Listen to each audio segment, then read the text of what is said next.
Hi hello welcome to Ramya's cooking. ఈరోజు video వచ్చేసి టమాటా పప్పు.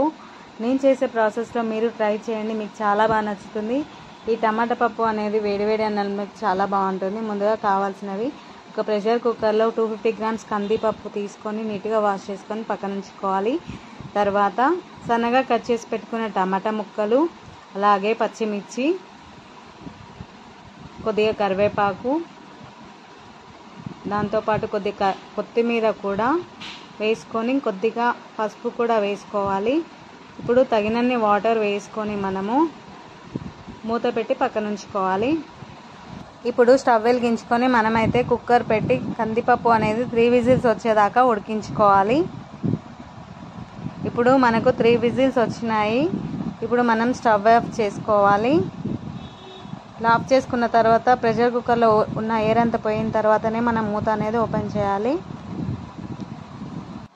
ఓపెన్ చేసిన తర్వాత మనం బాగా ఇలా మెత్తగా కలుపుకోవాలి. మెత్తగా కలుపుకున్న తర్వాత మనము తగినంత కారం, తగినంత ఉప్పు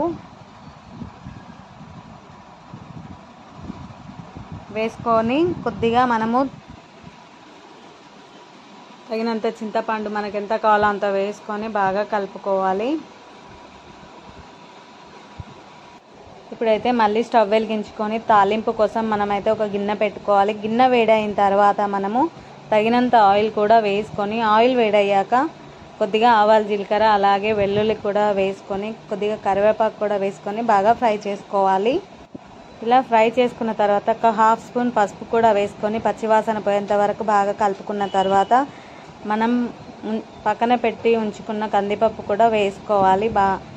వేసుకొని ఒక 10 మినిట్స్ పాటు మనం బాగా ఉడికించుకోవాలి పప్పు అనేది.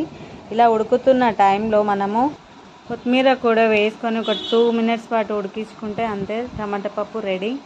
ఈ వీడియో మీకు నచ్చిందని నేను అనుకుంటున్నాను. నచ్చితే కనుక లైక్ చేయండి, షేర్ చేయండి, కామెంట్ చేయండి. ఇలాంటి టేస్టీ రెసిపీస్ కోసం రమ్యాస్ కుకింగ్ ఛానల్ని సబ్స్క్రైబ్ చేసుకోండి.